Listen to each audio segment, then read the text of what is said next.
Hi, everybody. Welcome to another episode of the C&E Show. I'm C. And I'm E. And welcome. Today, we're going to be interviewing Elgon. I know, it's pretty Yay! Like I don't talk enough. Well, today we're going to talk even more. Yeah, okay. Let's go for it.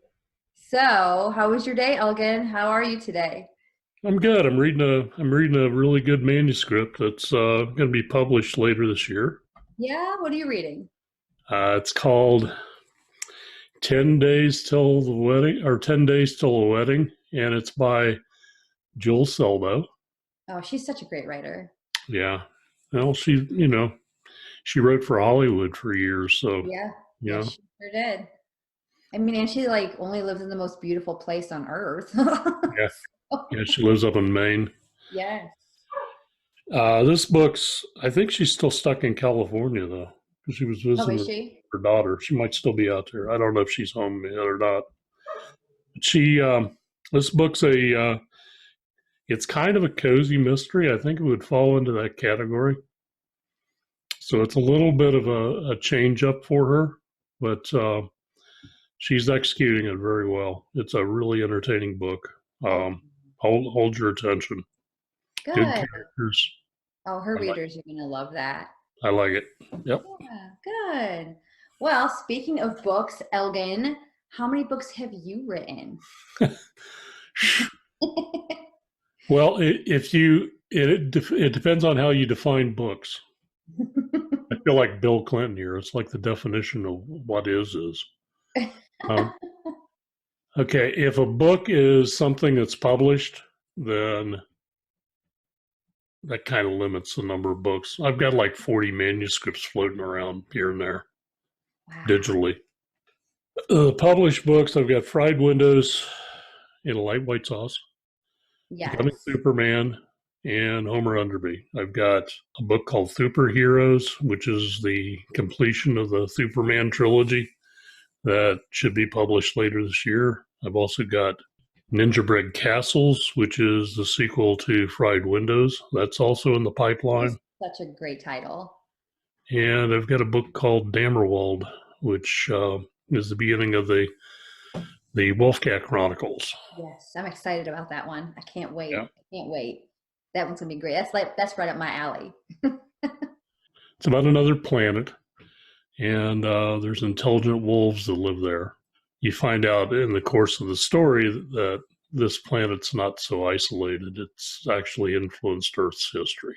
So. Oh wow, and you know what's great about that? I mean, couldn't you totally see that on a cinema? What a great movie that would be. Great. Oh, yeah. Yeah, well, there's 10 books in the series as it's written now, so that might change.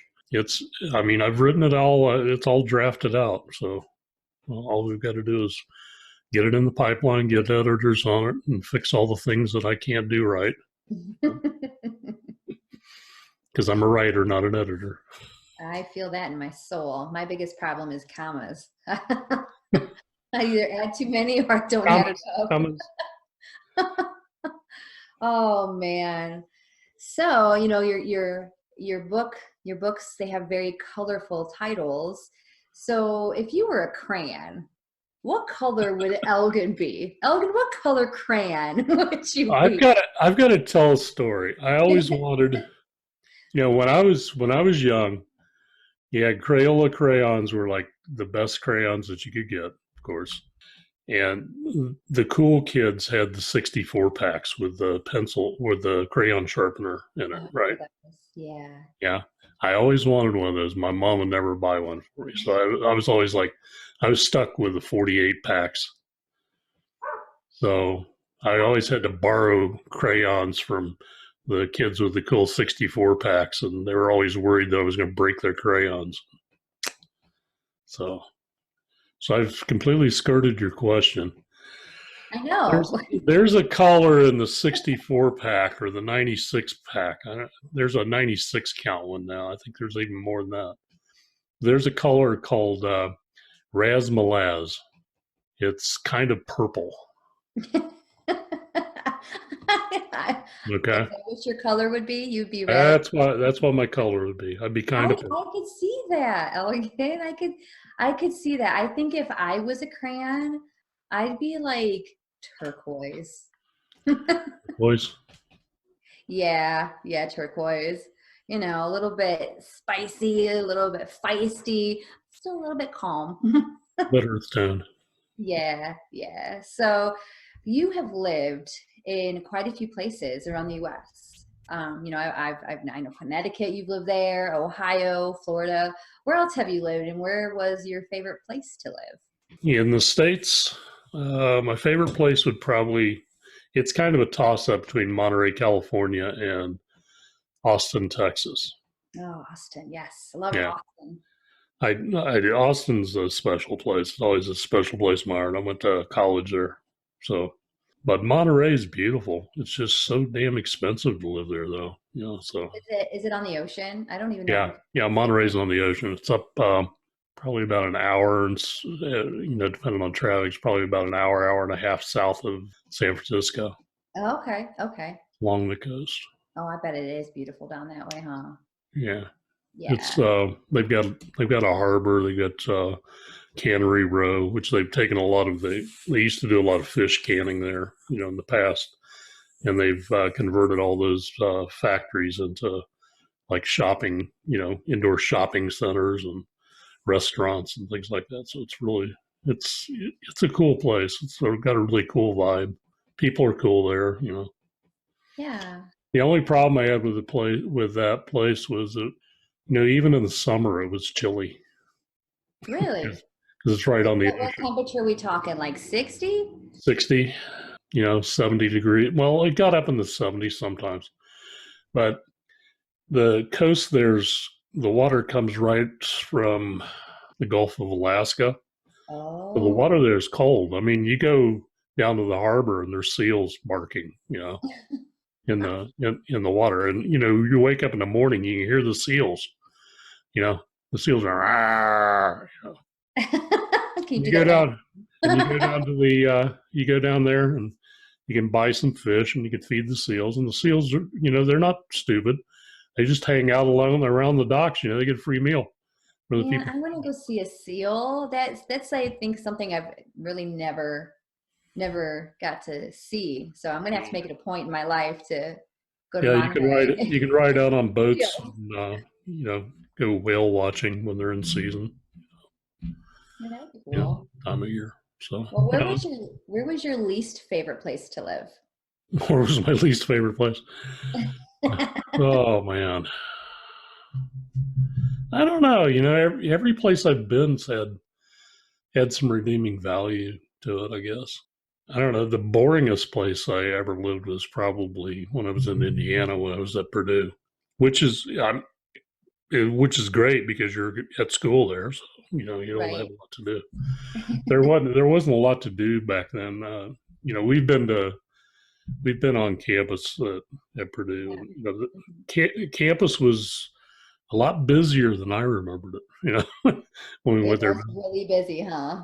That was crazy. There was a lot of traffic, and it wasn't like school was just starting either. It was like, you know, school was already in session.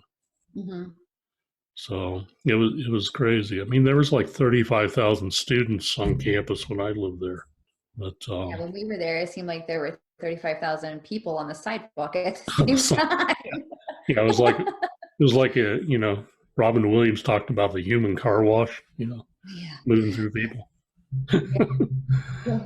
Yeah, nice campus though. It was beautiful, really nice campus. Yeah. It wasn't snowy and ugly and gloomy and rainy and everything else like, you know, Midwestern places usually are. Yeah. So it was a nice, bright, sunny day. It was like 70 degrees, you know. Yeah, we still got our windbreakers from there. They're really nice. That was a nice trip.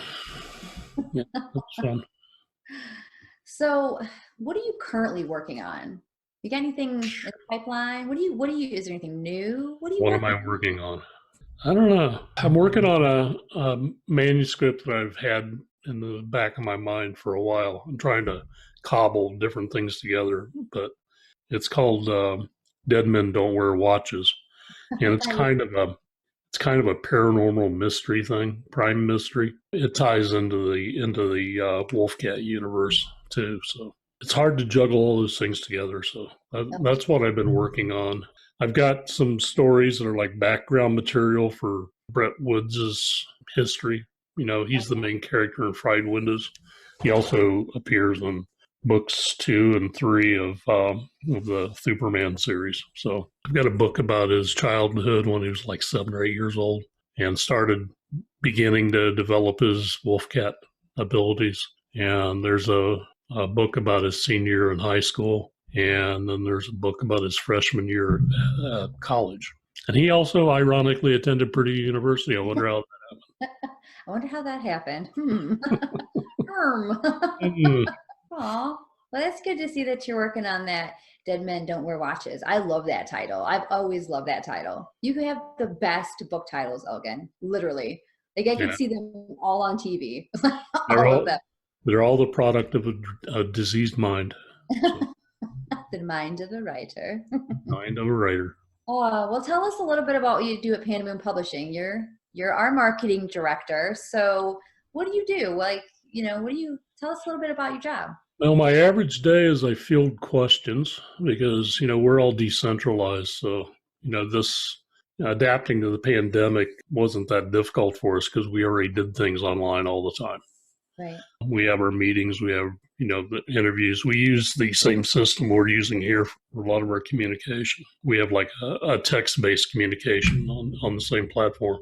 So authors will send me messages, ask me questions, and I seem to be the repository of all knowledge about who to ask things. So you are.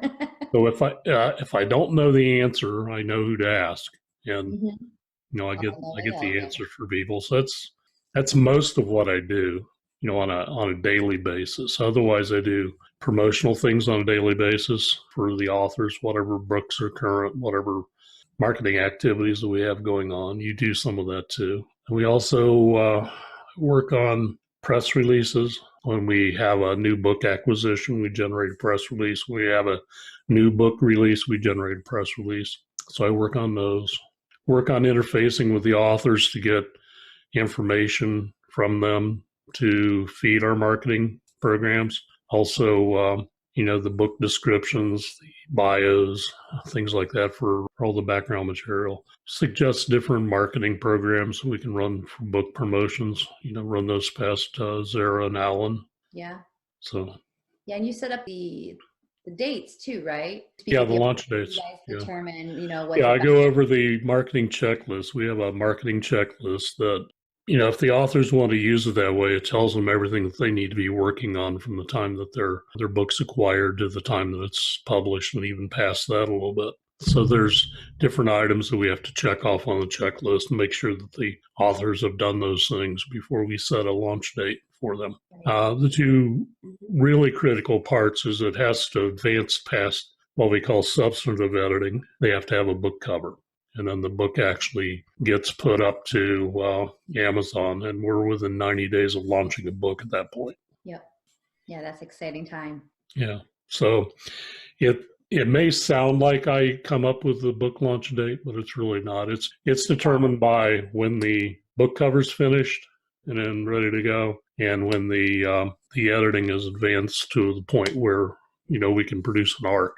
And at that point, I get with the author, we go down the checklist, and then the author and I determine, when the book should be launched. I know we got a couple books that are in the pipeline now, so. We have a lot of books in the pipeline. Yeah. I was just trying to make it sound not so bad. The problem in the last year is we had the lockdowns, and you can't go out and promote your books like you normally do, so you had to adapt and adjust, and books weren't selling all that well. I mean, you would think that people would be reading more books, but, I guess watching Netflix or whatever instead of video games. Yeah. Video games. Yeah, games got really popular. So, we had to adapt, and we pushed some of our release dates back because we had editors that came down with COVID. It interrupted everything. It pushed everything back several months. Mm-hmm. So, yeah. and we're still playing catch up on that on the Yeah, and when backside. you're in the publishing industry, once one thing gets like set back, it really disrupts everything. Yeah, it starts a chain reaction. That's just it's hard to get back on track, and I feel like that's something we've really been trying hard to do, is to get back on track. And we had some books that we wanted to promote at a certain time of the year because of the type of book it was. And when you do that, if that, you move a book up, some other books have to be moved back because you only have so many resources to throw at it. Exactly. And that causes a lot of problems. So we'll get there. We're gonna get back on track. I think we're pretty close. We're pushing there. We're getting there. Yeah. It's been an adventure, and speaking of adventures, you and I have been on several adventures together, Elgon. Several. So let's talk about them. What was your most memorable? Yeah, I probably think the most about our trip up to Mackinac Island. That was a great trip. Mackinac Island. I have to pronounce it right. I have to pronounce it like I'm a Michigander. But yeah, no, I love visiting the island. I would say my most memorable part was when I had to ride that bicycle up that hill. Halfway up the hill, I gave up. And there you just go, right up the hill. That's a steep hill. Oh, it was tough for me too. And I was used to riding a bike. So by the time I got to the top of that, my legs hurt. I couldn't breathe. I was so done with that. Phew. Yeah, that was funny. It was. The whole town was I liked hanging out in the town. It was, we ate lunch at I guess it was a sports bar type place, but that was really good. The food was good. A little on the pricey side, but the food was good. Mm-hmm. It was really nice too. Yeah. On the ferry. That was really nice. Yeah. So that was fun. And the Rock and Roll Hall of Fame was pretty cool too. Rock and Roll Hall of Fame, that was cool. Yeah, that was a lot of fun. Chicago. That was the first visit that I. It was the first visit. I remember I filmed it. You coming out of the airport. I filmed it live. I was so excited to meet you. Yeah, she's like looking around, trying to find me. I've been texting her, saying, I'm here, I arrived, I'm at this gate and everything else, and we're on our way. Got stuck in traffic, running late. So. Oh, it was a great day. It was so much fun. And then when we went to Chicago, we had, oh my gosh, so much fun. I've never seen so many people in my life. I think the first day there was 150,000 people there. Yeah. Yeah, it was crazy. It was like a sea. It was like a sea of people dressed in cosplay, which was so awesome. Awesome. Yeah. It was like most of the people were in costume that day, and it was fantastic. That girl who was walking around with the bird. Yep. You had Negan. He had the bat. He looked just like him. Yeah. We've seen some really cool characters. I guess my only biggest regret was I wish I would have taken more books to sell, because I felt like we sold our books pretty quick. Yeah. You remember the guy that was dressed up as Jon Snow White? Yes. I do. That was fantastic. Well, then I hadn't watched that show yet. So it was funny because I didn't know who the Night King was. This guy kept walking back and forth, and everybody was like, "Oh, look at his costume. He's so cool." And I was like, "I don't even know who that is." It's the Night King. So now I'm up to speed on Game of Thrones, so I know who he is. And man, he looked, it was like the Night King walked out of the set and was like just right in front of us. Yeah. It was really cool. Yeah, they did. They did a really good job with the costumes. Yeah. What advice do you have for new authors on how to get their books published? And also, if, say, someone does get published, what would you recommend they do, in order to move forward, to build a brand? What would you recommend? Well, first of all, you're going to get a lot of rejections, so don't take them personally. It's just, it's part of life as an artist, and writers are artists. If you talk to people, I've lived in Southern California before too, so I know a few actors and actresses, and they spend a lot of time unemployed. Mm-hmm. Yeah. So Yeah.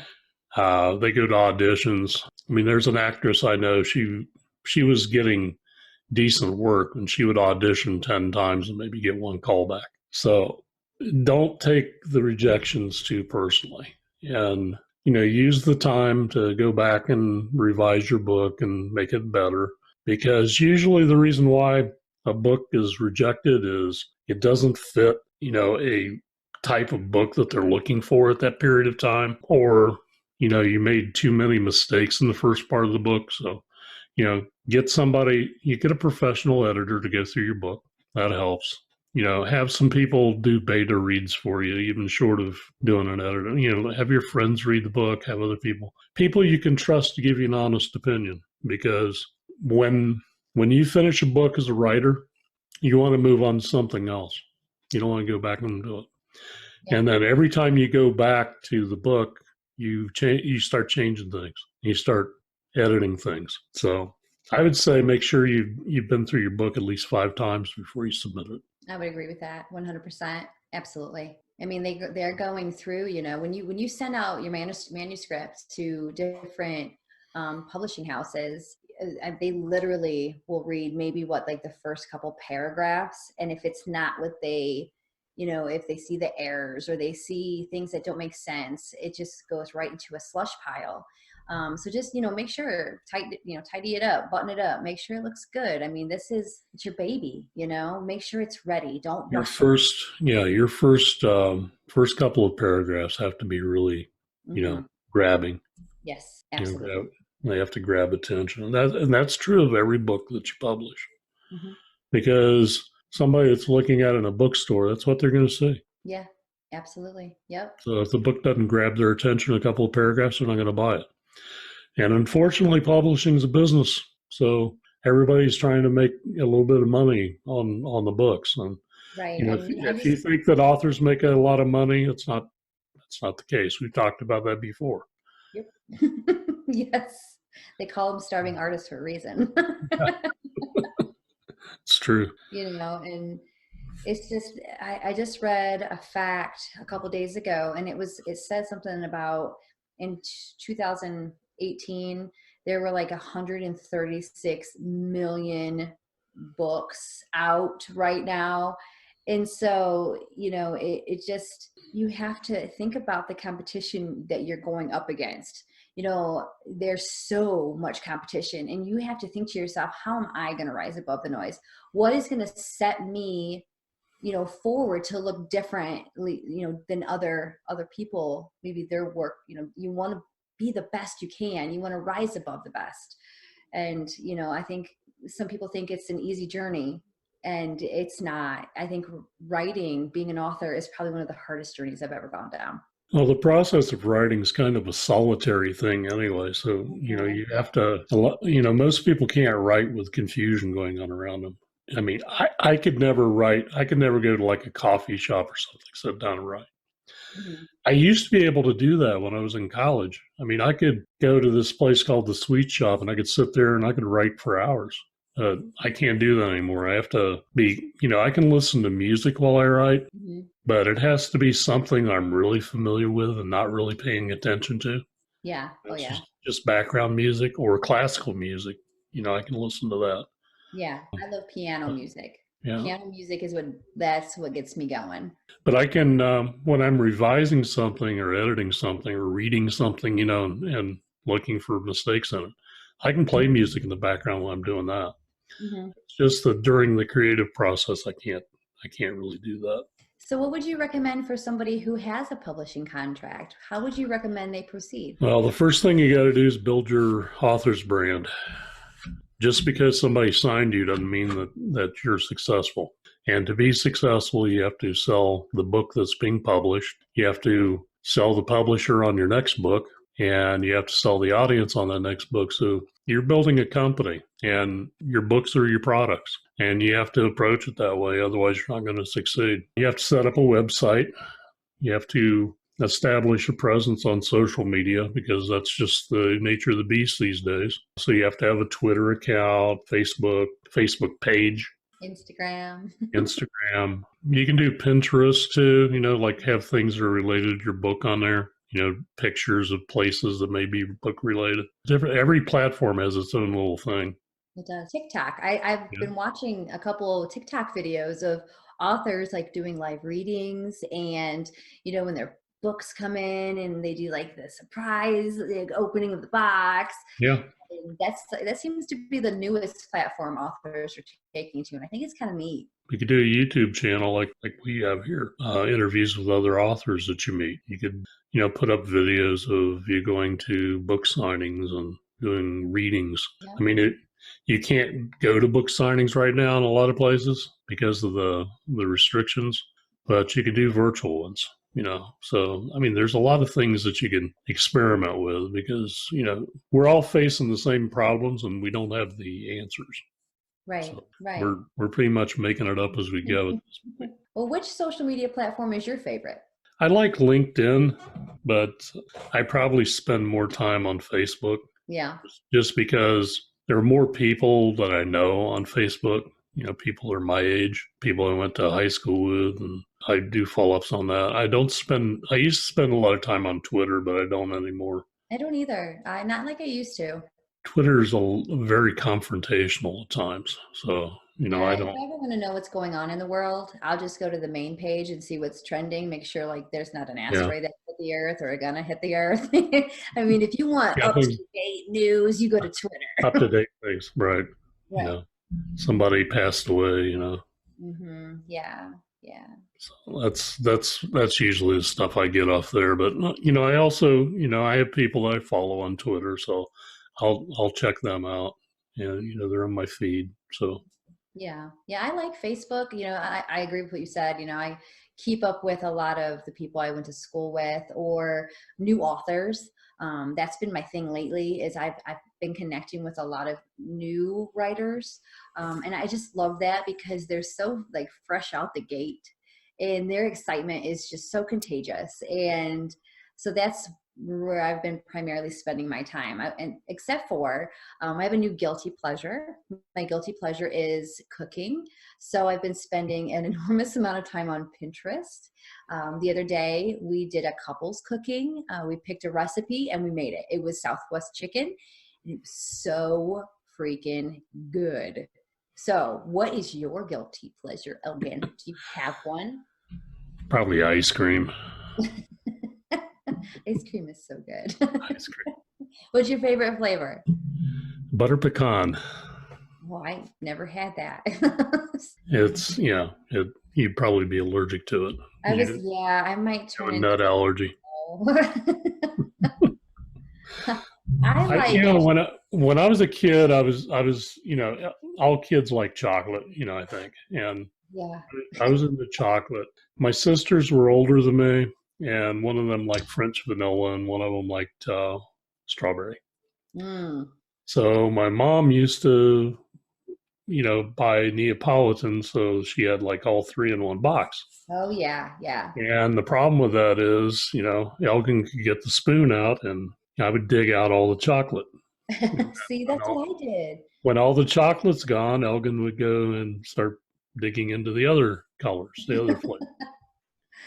See, I'm a strawberry. So my mom would buy that Neapolitan too.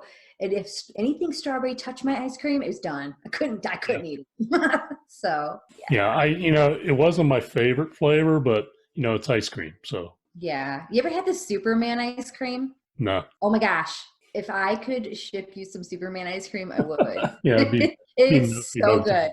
If you get as cold as it's been across the Midwest, it might actually reach here in one piece. It is. We have so much snow outside still. It's probably up to my knees now. It's melted a little, but it's probably still up to my knees, which is probably up to your ankles. Yeah. Well, what's been your favorite part about your journey to becoming a writer, Elgon? What do you love about it? I like interacting with other authors, getting to know. I mean, we have a great platform, Pandamoon, with the community, and we're able to contact other authors. If I want to talk to an author about something, I can just send them a message. They may not get back to me the same day, but usually they do. And that's a great platform. I like meeting people who love books, and that includes readers too. So, well, what's great about writers is we're all crazy. Like, we are all weird and amazing and awesome. And when you get weird, amazing, and awesome all together, I mean, that's pretty weird, amazing, awesome. So the funniest thing is when you meet a group of other authors and you suddenly realize, oh, I'm not quite that weird then.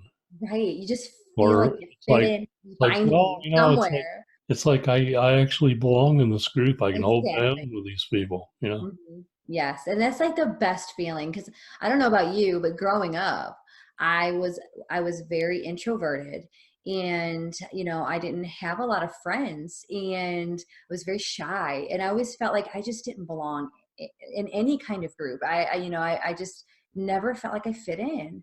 And then now that I'm older, and now that I've found my my place, it's really comfortable. I love being in the writing community. I finally fit in with people who are just like me, and I couldn't be more happier. I finally found my place, and it's a really cool feeling. Yeah, you go through that period where you're very self-conscious, as a teenager. When you're like 6 or 7 or 8 years old, the entire world, it revolves around you, so you're not worried that much about what other people think about you.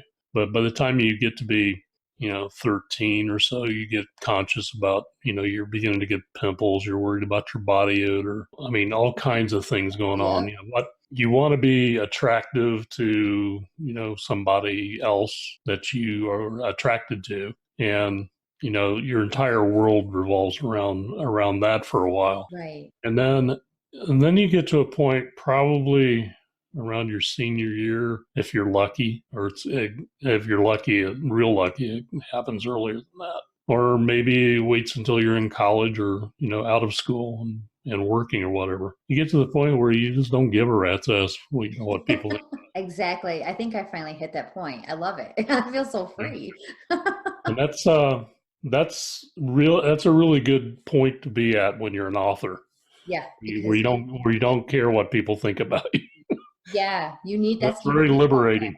It's very liberating. You can start writing then. Yeah, you're writing for yourself. You're writing to get what you need to out of your head, out of your creativity. Just wants to talk, and you just need to let it. So you and I have done a lot of interviews. What would you say is your favorite one? Do you have a favorite one? I think the one that we did where we had Seth and Mike Eberhardt together. That was fun, because it was fun hearing their stories about creating the audio book on Seth Augenstein's Project 137. Yes, there was a lot of respect there, mutual respect. It was so cool. Yeah, that was fun. I also think it really wasn't an interview show, but the Secret Panda special we did, that was a lot of fun. When I had a really bad microphone, so it didn't pick me up. I remember. Yeah, it didn't pick you up a lot. Fortunately, it picked up everybody else, and they all had a lot to say. Yeah. I would say one of my favorite ones was when we did the scary things in all the different states. Oh, yeah. I learned a lot of scary things exist in a lot of states that I might just stay away from now. There's a lot of scary stories out there, The Ohio Grassman. I think I'm going to go hunt for him this year.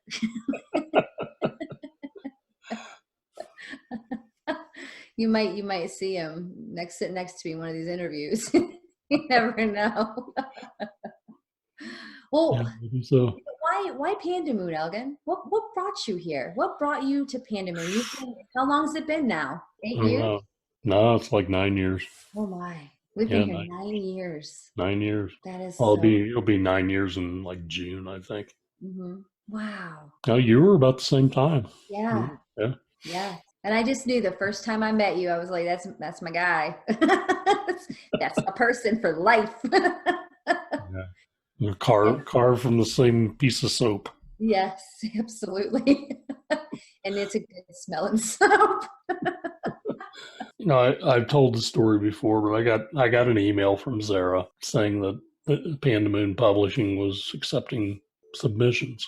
And I happened to have fried windows. I was getting ready to upload it to Amazon as as a self-pub. And I was like, yeah, what the heck? I'll submit this one. And, what attracted me was, I like pandas.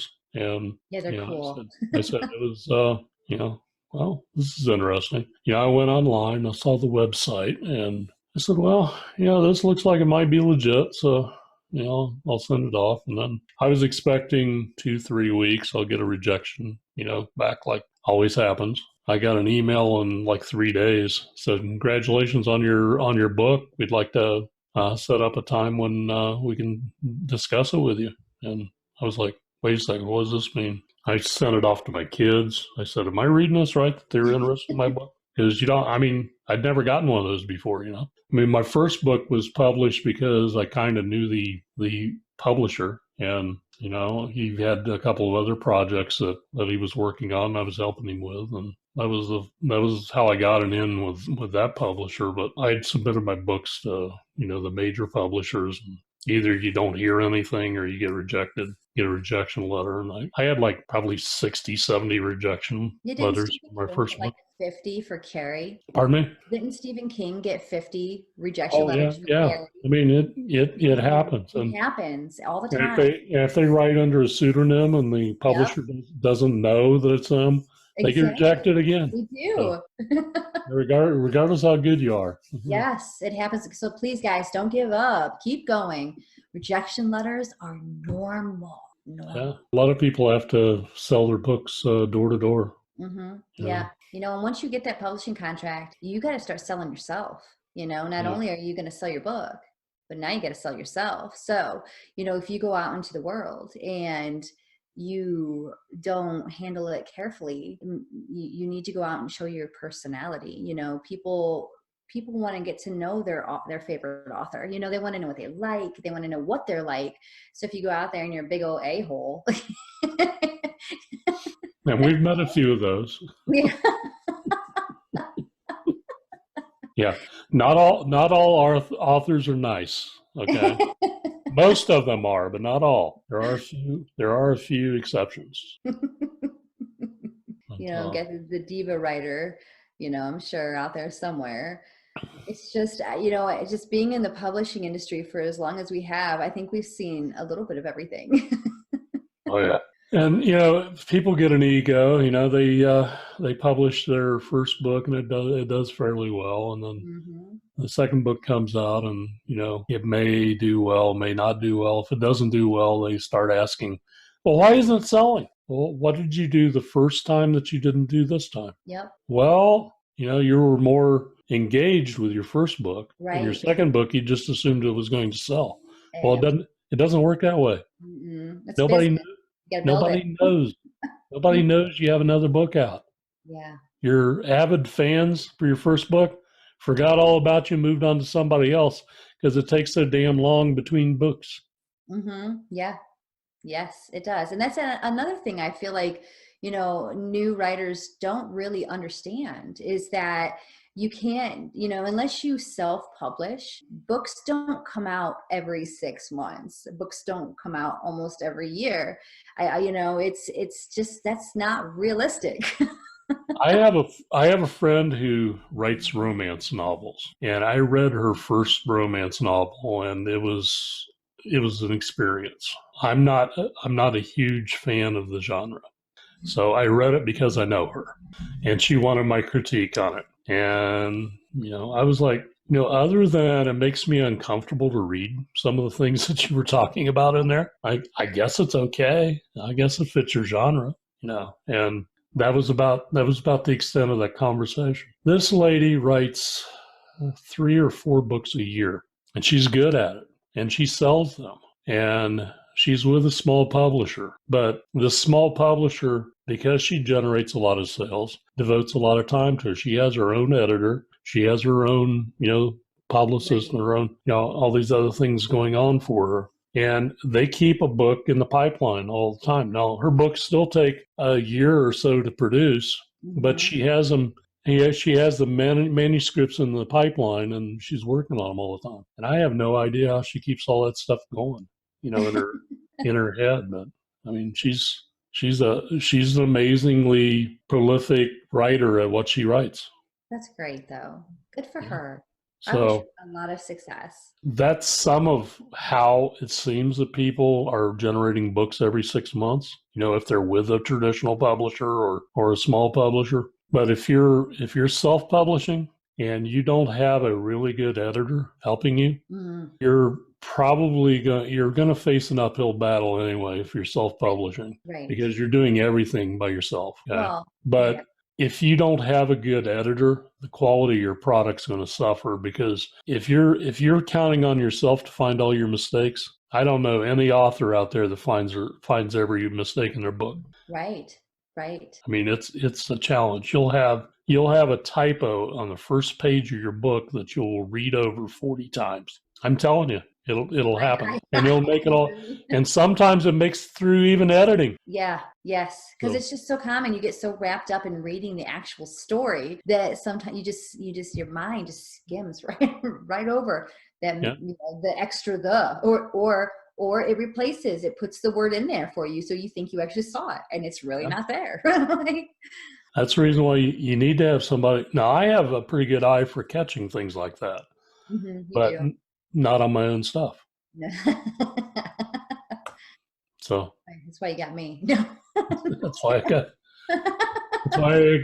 why a good team to go over all this stuff. Yes. Find all the mistakes. Absolutely. Well, I would say that today has been fun, Elgon, interviewing you, Master E. Yes. It's nice not to dominate the conversation, I guess. Aww. That's one of the criticisms that I've gotten from somebody watching. You talk too much during your interviews. Okay. Somebody's got to talk. I mean, sometimes, the authors aren't very forthcoming. Authors tend to be a little standoffish. We have the benefit of knowing, especially the Pandamoon authors that we interview. Mm-hmm. We have the benefit of already knowing them, so we can talk about some other stuff besides. Right. Yeah. So it kind of breaks the ice with them. But the authors from the outside is a bit of a challenge at times if we don't know them too well. But generally, we spend some time getting to know the authors before we interview them. Yeah, like Maria Henriksen. Yeah, Maria was cool. She's so cool. She's and Sharon, her book was Ashes? Ashes. Sharon. Yeah, Sharon was great. She was great. Yeah. It's always fun to bring outside authors into our space too. I just think, you get to just learn more about, other people and their journeys to becoming, a writer. And, some people have solutions that you've never thought of. And, absolutely. And the other thing is you find out how similar we all are in our journeys, and, the things that we have to contend with, you have dogs you have to take care of, kids you have to take care of. Yeah, speaking of your dogs. family thing. Yeah. Yeah, a dog likes to tear up your house when you're gone. Oh, he's rotten today. I even bought him 2 bones so that he would not eat anything in my house. He ate the bones and they ate my house. Well, that's their way of dealing with separation anxiety. Oh, he had anxiety today. He had anxiety. Oh, man. I love him, though. I just love him. Well, thanks, Elgon, for doing this interview today. Working with you at Pandamoon Publishing has been a pleasure, and you're my best friend, and I'm really glad that you're in my life. Well, I feel that way about you too. So. Oh, everybody in the crowd's going, oh. All right. Right, we got to get this pandemic over so we can start doing normal things again, like hanging out and going to going on adventures. Adventures. Yes. We gotta venture into Pennsylvania next time. I agree. Yeah, let's go to Pennsylvania. Yeah, we got some friends in Pennsylvania. Or we could drive down to Washington D.C. that area. We could go out of. We could go on Laurel and Scott's Island. Oh, that's a great idea. We have to go in the summer though, because it's damn cold out there this time of year. Yeah. That's true.